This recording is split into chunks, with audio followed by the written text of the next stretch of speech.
যারা দেখা যায় যে আজকাল প্রত্যেকটা ঘরে একটা হার্ট স্ট্রোকের পেশেন্ট আছে, একটা প্যারালাইসিসের পেশেন্ট নিশ্চয়ই আছে, আর একটা ঘরে যদি 5টা লোক আছে তাতে পাঁচটা লোকেরই মাজায় ব্যথা, হাঁটুতে ব্যথা, কপালে ব্যথা, হেনে ব্যথা, হনে ব্যথা আছেই আছে। তার কারণ আমি নিজে আমার শরীরটাকে সেভাবে আমি তৈরি করিনি। তৈরি হয়তো সে ছোটবেলায় করেছি, আমার এই জন্য হয়েছিল ছোটবেলায়, যেহেতু আমার বাবা মা খুব নিতান্ত গরিব ছিলেন, খেটে খেতে হতো, এই জন্য করা হয়েছিল। ঠাকুরকে ধরে 2টো পয়সা হয়েছে, আজ আমরা ডল্লাপের বিছানা পরে শুতে পারি না, ফ্রিজের জল ছাড়া খেতে পারি না, ঠাকুরের প্রার্থনা আদি করবো তাও একটা মোটা গদ্দা লাগবে, তারপরে বসে করবো। এই জন্য কিন্তু আমাদের এই রোগগুলো হয়েছে। যাদের হাঁটুতে মাজায় ব্যথা আছে, তারা প্রত্যেকদিন সকালবেলায় খালি পেটে ঠাকুরের স্থবিতিটা সেরে নিয়ে 7টা শিউলি ফুলের পাতা নেবে। পাতাটা একদিন আগে তুলে রাখবে, সূর্য অস্ত হওয়ার আগে রেখে তুলে রেখলেন। আপনি যখন শুতে যাবেন সেই 7টা শিউলি ফুলের পাতাকে শিল নোড়ায় ভালো করে বেটে পেস্ট করে নিতে হবে। ওটা মিক্সারে করলে হবে না, শিল নোড়াই বাটতে হবে। পেস্ট করে নেবেন, পেস্ট করে নিয়ে 1 গ্লাস ঠান্ডা জলে ঢেলে দেবেন, ওকে কম আগুনে ফুটিয়ে আধা করে নেবেন। আর সকালবেলা ঠাকুরের ইষ্টভীতিটা সেরে নিয়ে আগে গিয়ে ওই কাপটা যেভাবে ফুটিয়ে রেখেছিলেন একটা কাচের গ্লাসে, না হলে একটা করে কাপে, এই দুটোতে রাখতে হবে। ওইভাবে রেখেছেন, সকালবেলা ঠাকুর ইষ্টভীতিটা সেরে নিয়ে গিয়ে আগে প্রথম ওই জিনিসটা খেয়ে নেবেন। 3 মাস খেয়ে খান। আমি আপনাকে বলছি, আপনারা নিচে নিচে ঠাকুরের কীর্তন করবেন। যারা 20 বছর ধরে 15 বছর ধরে বিছানায় বসে পায়খানা প্রস্রাবটা সব ওখানে হচ্ছে, 3 মাস করার পরে তারা নিজেরা হেঁটে পায়খানা প্রস্রাব করতে যাবে। এটা খুব ভালো জিনিস করবেন। যাদের শিউলি ফুলের পাতাটা অর্জন করতে না পারছে, আশেপাশে নেই, তারা 1 গ্লাস গরম জলের ভিতরে মটরের দানার পরিমাণে চুনটা নিয়ে এই গরম জলের মতন মিশিয়ে দিয়ে ভালো করে 2 আঙ্গুল দিয়ে ভালো করে মিলিয়ে দিয়ে ঘষে ঘষে 2 আঙ্গুলটাকে ঘষে ঘষে মিলিয়ে দিয়ে ওই জলটাকে চার মতন অল্প অল্প করে খাবেন। 3 মাস খান। যাদের স্টোন আছে, kidney stone, gall bladder stone, তারা খাবেন না, তারা শিউলি ফুলের পাতাটাই খাবেন। দেখবেন 3 মাসের ভিতরে যাবতীয় যত আপনার শরীরের ব্যথা আছে, ইউরিক অ্যাসিড আছে, পার গোড়ালির হাড় বেড়ে গেছে, এই যে কয়েকটা লোক ডাক্তাররা বলে যে তোমার পার হাড় হাড়টা বেড়ে গেছে, এটা ফলস। হাড় বাড়ার আর টাইমটা 21 বছর পর্যন্ত থাকে। 21 বছর পরে হাড়টা বাড়ে না। ওখানে ঢুকেছে আপনার ইউরিক অ্যাসিড, ওখানে ঢুকেছে থাইরয়েড ঢুকেছে। তার জন্য ওই খাওয়ার সময় জলটা অল্প অল্প সিপ সিপ করে খাবেন। খাবার সময় একদম জল বন্ধ। যখনই জল খাবেন চার মতন অল্প অল্প করে খাবেন। দেখবেন দুনিয়ায় অনেকটা জানোয়ার দেখেছেন, তারা কিন্তু জলটা চেটে চেটে খায়। জঙ্গলের রাজা সিংহ, সেও কিন্তু চেটে চেটে খায়। তার শরীরে বাত নেই, তার শরীরে ব্যথা নেই, সে আমাদের যে 522 কদম বেশি জাম্প করতে পারে। খালি এক মানুষই এমন একটা প্রাণী যারা নিজের স্বাদের জন্য জলটাকে, খাবারটাকে বিষ বানিয়ে খাচ্ছে। খাওয়ার সময় জলটা খাওয়া মানে স্লো পয়জন, স্লো, ওটার বিষের মতন হবে। কারণ যদি আপনারা শোনেন তো অনেকটা টাইম লেগে যাবে, সেটা পরে হবে। আগে রোগের কথাটা বলি। আপনারা খাওয়ার 45 মিনিট পরে জলটা খাবেন। যখনই সকালে, দুপুরে, রাত্রে খেতে যাবেন, সকালে খাওয়ার পরে বজ্রাসনে বসবেন 10 মিনিট, মিনিমাম 10 মিনিট। তারপরে 500 পা হাঁটতে হবে। দুপুরে যদি আপনি খাবার খাচ্ছেন তাহলে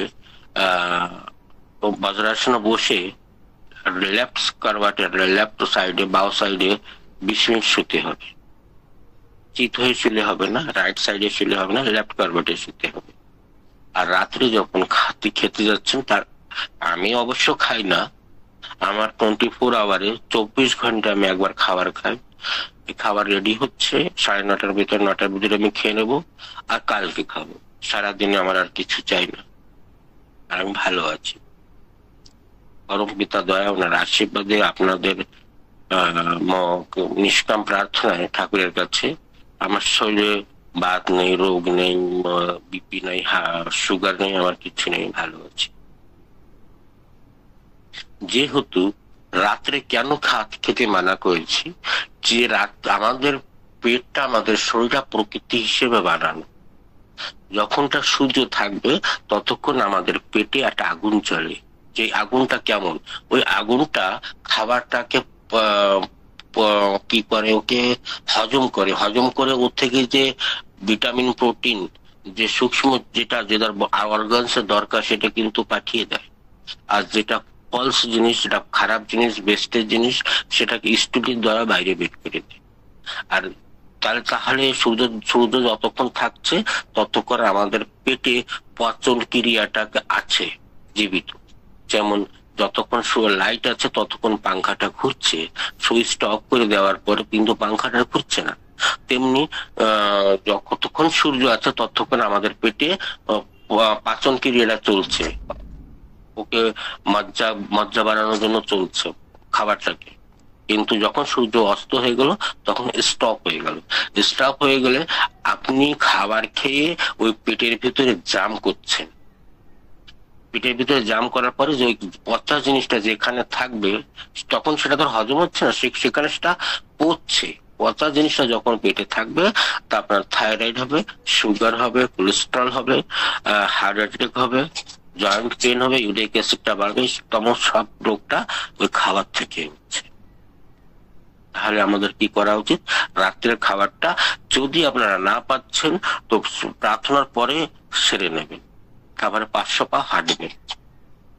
শোয়ার চেষ্টা করবেন যে নিজের যে শুতে যাচ্ছি সেটা হয়তো, যদি আজকাল সেই যুগটা নেই যে নিচে শোতো, এখন যখন আপনারা উঁচু শোচ্ছেন, তা আপনাদের যে ডাল্লাপের যে গাদ্দাটা আছে, যে শুয়ে পড়লে একদম ঢুকে যাচ্ছে, সেটাকে ফেলে দিন। খালি একটা কম্বল বিছান, কয়েকদিন কষ্ট হবে, দেখবেন আপনাদের স্পাইনাল কর্ডে যত ব্যথা আছে সেগুলো ঠিক হয়ে যাবে। যেটা হাড়টা ঢুকে গেছে, বেঁকিয়ে গেছে, সেটা ভালো হয়ে যাবে। যাদের বাতটা বেশি মাত্রা আছে, যাদের হার্টের প্রবলেমটা বেশিটা আছে, তারা প্রথমত আপনাদের ঘরে যে ত্রিফল রিফাইন্ড অয়েল আছে, খাবার কুকিং অয়েল, তাকে আজই বের করে দিন। ওই প্রত্যেকটা মায়ের কর্তব্য যে ঘরের থেকে ত্রিফল রিফাইন্ড ওই অয়েলটাকে বাইরে বের করে দেওয়া। ওইটাই হলো বিশেষ কারণ। অ্যাটাক আসার সব কারণটা ওইটাই, যে আমরা যে ত্রিফল রিফাইন্ড অয়েলটা খাচ্ছি, তার মানে আপনারা একটা পরীক্ষা করে দেখবেন। যদি আমার কথা না মেলে তখন আপনারা আমাকে ফোন করে জানাবেন। একটা পাইপ, সাদা 2টো পাইপ কিনেছেন, একদম ট্রান্সপারেন্ট, এপারের থেকে ওপারে দেখা যাচ্ছে। একটা পাইপের ভিতরে খালি নর্মাল জল অল্প অল্প করে দেন, আর একটা পাইপের ভিতরে জল দেবেন, দুটা সেম করবেন, কিন্তু তার মাঝখানে ওই একটু অয়েল দেবেন। 2-3 মিনিট পরে এক ফোঁটা অয়েল দেবেন। দেখবেন যেটা খালি জল যাচ্ছে সেটা কিছুদিন পরে কাই জমে পাইপটা বন্ধ হয়ে যাচ্ছে। আর যেটার ভিতরে মাঝে মাঝে একটু তেল দিচ্ছেন সেটা কিন্তু আজও পরিষ্কার আছে। তার মানে আমরা যে ত্রিফল রিফাইন্ড অয়েলটা খাচ্ছি খাওয়ার সময়, রান্নার সময়, সেটা কিন্তু একটা মেডিসিন, একটা কাঁচড়া খাচ্ছি। ঠাকুর বলতেন যে সরষের তেলের রান্নার উপরে কোনো রান্না নেই। আমরা আজকাল সয়াবিন তেল খাচ্ছি, ত্রিফল রিফাইন্ড। ঠাকুর বলেছেন কাচ্চা ঘানির তেল খেতে, যে নিজে হাতে মেশিন দিয়ে পিসায় সেটা চোখের সামনে থেকে নিয়ে যে ওইটা খাবি। বোতলটা খোলার সঙ্গে সঙ্গে যেন চোখের থেকে ঝাঁঝে যেন চোখের থেকে যেন জল পড়ে। তাদের জীবনে কোনদিন অ্যাটাক আসবে না, হার্ট অ্যাটাকটা হবে না। যদি কারো কিছু কারণবশ হয়ে গেছে, ডাক্তারের কাছে গিয়েছেন, ডাক্তাররা বলেছে যে তোমার 80% 90% ব্লকেজ হয়ে গেছে হার্টে, তোমার কিছুদিনের পরে অপারেশন করতে হবে, আপনার কন্ডিশন কিন্তু ভালো নয়। যদি এমন কোনো রোগী থেকে থাকে তার দায় আমি নিচ্ছি। আপনারা আমার সঙ্গে পরে কথা বলবেন। আমি তারপরেও বলে দিচ্ছি, প্রতিদিন 90টা দিন, প্রত্যেকটা দিন সকালে খালি পেটে লম্বা যে লাউটা, ওই লাউটাকে ছাল শুদ্ধ কুচি কুচি করে কেটে ওকে গ্রাইন্ডারে পিষে যেমন ছানা বাঁধে এরকম ছানা বেঁধে তার রসটা বের করবেন, আধা কাপ 1 কাপ। প্রতিদিন সকালবেলা উঠে খেয়ে 1 ঘন্টা পর্যন্ত কিছু খাবেন না। 3 মাস পরে আবার গিয়ে একটা ইকো করে দেখুন। যদি আপনাদের ব্লকেজ থাকে তা আপনাদের পুরো দায়টা এবং ইকোটিকোর পুরো খরচাটা আমাকে বলবেন, আমাকে রিপোর্টটা পাঠিয়ে দেবেন, তার খরচাটা আমি দেবো। কেন আমার কাছে এমন একটা পেশেন্ট, একটা 8টা 10টা পেশেন্ট আমার হয়েছে যে তাদের হার্টের 4টে চেম্বার থাকে, সেই 4টে চেম্বারের থেকে একটা 94, একটা 98, একটা 84, 81 এমন ব্লকেজ। তো আমার সামনে এসে আইটা ছুঁড়ে ফেলেছে। আমার তো রাগ হয়েছে, আমি তো একটা মানুষ, আমার তো অভিমান হয়েছে। তো আমি বললাম কেন ছুঁড়ে ফেললো, তুই দেখি। তো দেখি যে ওর 4টা চেম্বারে, হার্টের চেম্বারে ব্লকেজ। তা ও একদম ভেঙে পড়েছে, কাঁদো কাঁদো ভাব। বলছে WCL এর ডিউটি করতেন উনি। বলছে তোর তো ব্লকেজ হয়ে গেছে ভাই। আমার তো হাসি মজা করবো, তুই তো আর বাঁচবি না। হ্যাঁ, বলছে আমি তো বাঁচবো না, এই জন্য তোমার কাছে এসেছি।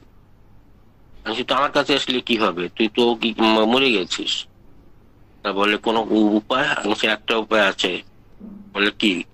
আমি বলি অপারেশন করায়নি। তো বললে আমি গিয়েছিলাম, তা ডাক্তারে বলেছে 16 থেকে 17 লাখ টাকা লাগবে। বলছি তো কত, তোর অফিসে ডিউটি করতো, তুমি তোমার কাছে পয়সা আছে, তুমি করিয়ে নাও। না, আমি আমার কটা পয়সা আমার পিছনে খরচা করলে বাকি আর কে খাবে? আমি তো বয়স তো হয়ে গেছে, তা আমি আর কেন করাবো? যখন তুই বাঁচারও ইচ্ছা আছে আর পয়সাও খরচা করবি না, তাহলে এক কাজ করিস, প্রতিদিন ওই লাউটাকে খা। আমি ওকে 3 মাস খেতে বলেছি, ও 6 মাস খেয়েছে। আবার সেই হসপিটালে গিয়েছে, সেই হসপিটালে যে আবার প্রত্যেকটা টেস্টটা করিয়েছে, যেটা আগে করিয়েছে ফাইলটা সঙ্গে নিয়ে গেছে। আর সেই ডাক্তার আবার দেখেছে, দেখার পরে বলছে যে যে অপারেটর যে ইকো করেছিল, টেস্ট টেস্ট করিয়েছে, তাদের ডাকলো। ডাকার পরে বলছে তোরা কি ভুলভাল করিস? বলে কেন? এই 6 মাস আগে এই লোকটার মরার অবস্থা ছিল, আর আজকে তার হাড়ে একটা ব্লকেজ নেই। একটা তো ব্লকেজ থাকা উচিত, একটা ব্লকেজ নেই। ব্লকেজ গেল কোথায়? তো একটা ব্লকেজ নেই। তখন ওই লোকটা বলে আমাদের ওখানে একটা ডক্টর রয়েছে, আমাকে খালি এই বলেছিল, বাবা তুই বেঁচে গেছিস, আর তো পয়সাও যেত, আর জীবনে কতদিন বেঁচে থাকতে তার ঠিক ছিল। সে এখনো জীবিত আছে। এটা পরম পিতার ইচ্ছা। যাদের কনস্টিপিকেশন আছে, যারা দেখবেন যে কিছুটা খেলে পেটে অ্যাসিড হচ্ছে, খেতে পারছে না, কিছু খেলেই ঢেক উঠছে, টক টক ঢেক উঠছে, পায়খানাটা একদম হচ্ছে না, প্রতিদিন ঠাকুর বলেছেন সকালবেলা ত্রিফলাটা খেতে। কিন্তু ত্রিফলাটা যখন আপনি সকালবেলা জলের সঙ্গে খাচ্ছেন, তখন সেটা শরীরের ভিতরে পুষ্টির কাজ করছে। পুষ্টি বলে প্রোটিন, পোষক তত্ত্ব কাজ করছে, ভিটামিন কাজ করছে। আর ওই ত্রিফলাটাকে যখন আপনি রাত্রিবেলা একটু গরম দুধের সঙ্গে খাবেন, যদি দুধ কারো কারো সহ্য না হয়, যখন দুধটা সহ্য করতে পারছেন না, তাহলে একটু গরম জলে খাবেন, কিন্তু দুধে খেলে বেশি কাজ হবে। 1 কাপ দুধের সঙ্গে 1 চামচ, একটা বড় চামচের 1 চামচ স্পুন ওর সঙ্গে মিলিয়ে দিয়ে খেয়ে শুয়ে পড়বেন রাত্রিবেলায়। সকাল 5টা থেকে 4টের ভিতর আপনার উঠতে হবে। উঠে গিয়ে আগে আপনার দৌড়তে হবে বাথরুমে। পেটটা এত পরিষ্কার হবে যে আপনি বুঝবেন যে অ্যাকচুয়ালি আমার পেটের ভিতরে এতটা কি কাঁচরা ছিল। বিনা পেটটা খুব সুন্দর পরিষ্কার। আর পারলে নিতে হবে না। যেদিন মনে হবে যে না আমার আজ ভালো হয়নি, পেটটা পরিষ্কার হয়নি, সেদিন রাত্রে নেবে। এটা কিন্তু খুব ভালো জিনিস, করবেন। আর প্রত্যেকটা মায়েদের, এবার আমি একটু মায়েদের বিষয়ে আসি, কেন আমার 10 মিনিট টাইম আছে। দেখবেন মায়েরা 2-3টে রোগের জন্য কিন্তু খুব ভোগে।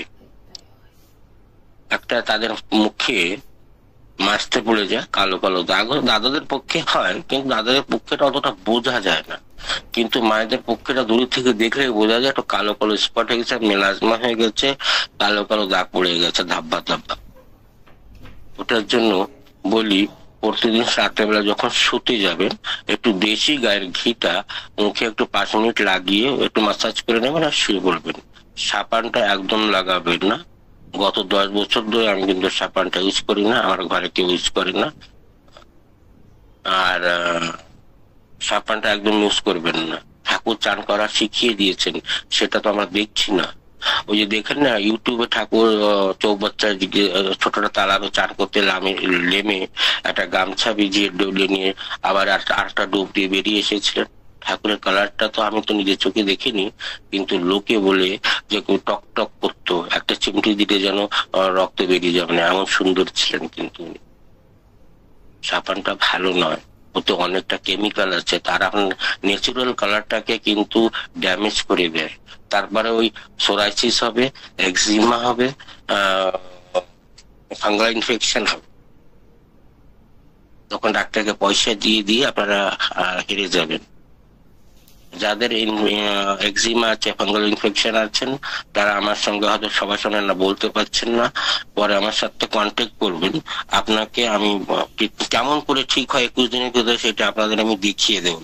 যে আমি সেটা যেটা মুখে বলছি সেটাকে আমি করতে পারি কি না পারি, তা সেটা ঠাকুর যদি আমার সঙ্গে থাকে তাহলে আপনাদের সেটা করিয়ে দেখিয়ে দেবো যে 21 দিনের ভিতরে আপনারা কি করে ভালো হন।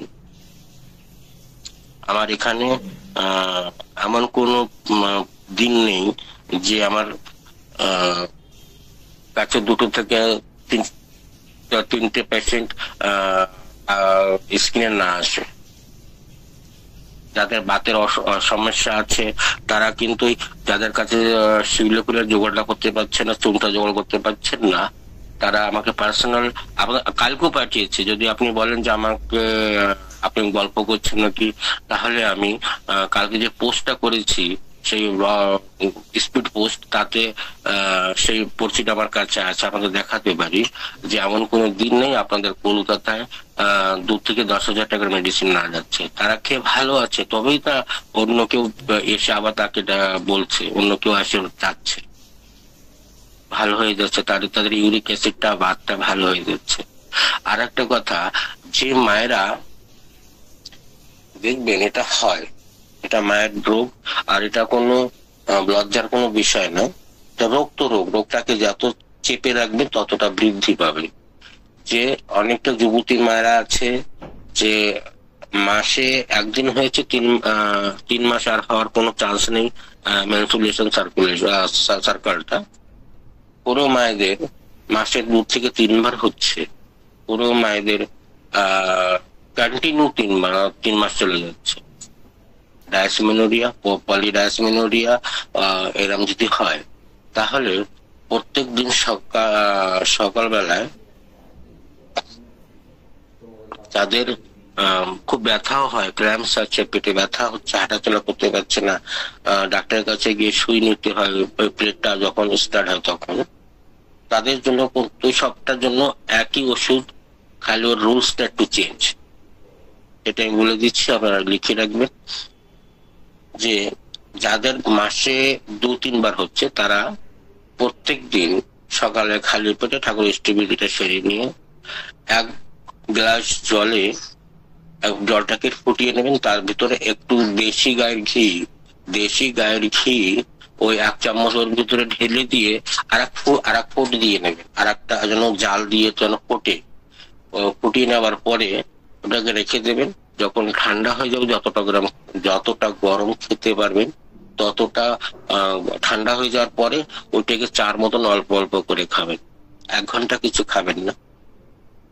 আর রাত্রে শোয়ার সময় সেম পদ্ধতি, যাদের মাসে 2-3 বার হচ্ছে, দেখবেন 1 মাস পরে তার 2-3 বার থেকে 2বার এসে গেছে, আর সেকেন্ড মান্থের পরে ঠিক হয়ে গেছে।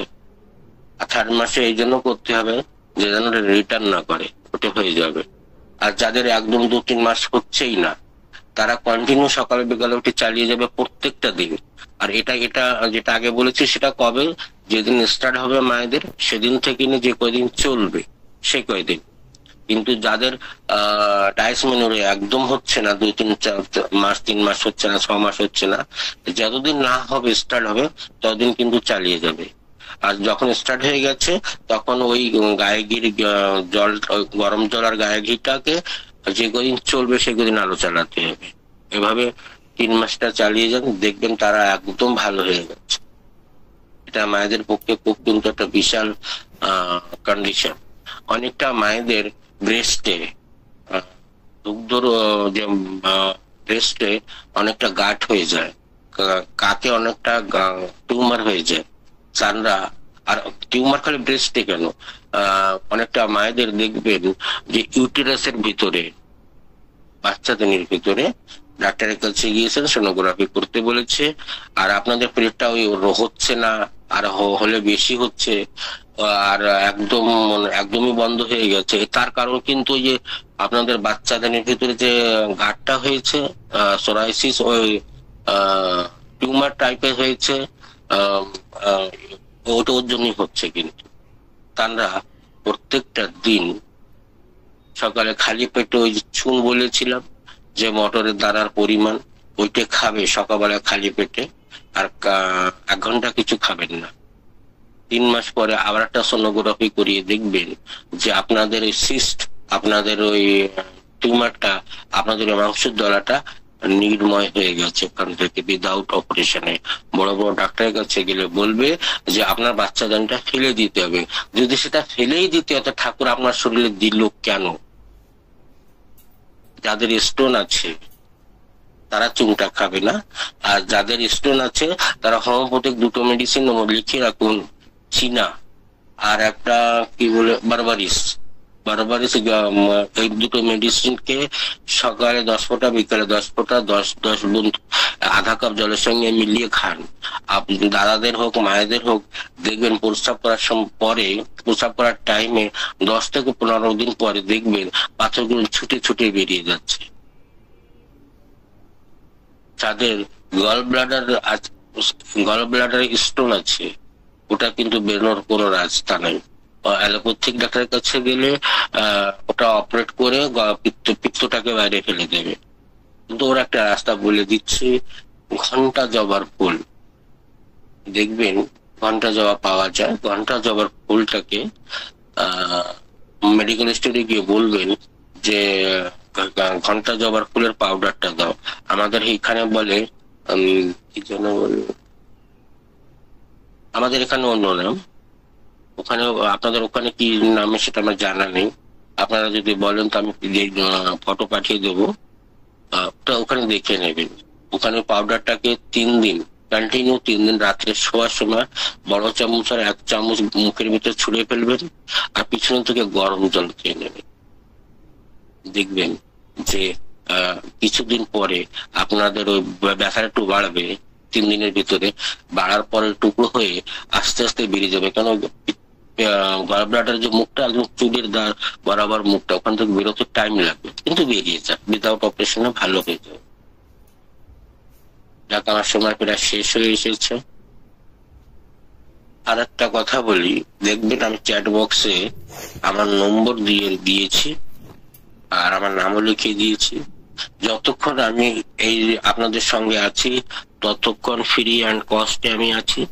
এরপরে আপনারা যখন আমাকে ফোন করবেন, তাহলে আপনাকে আমি সবকিছুটা শুনে আমার জবাবটা দেওয়ার আগে আপনাদের হোয়াটসঅ্যাপে একটা চেক পাঠিয়ে দেবো।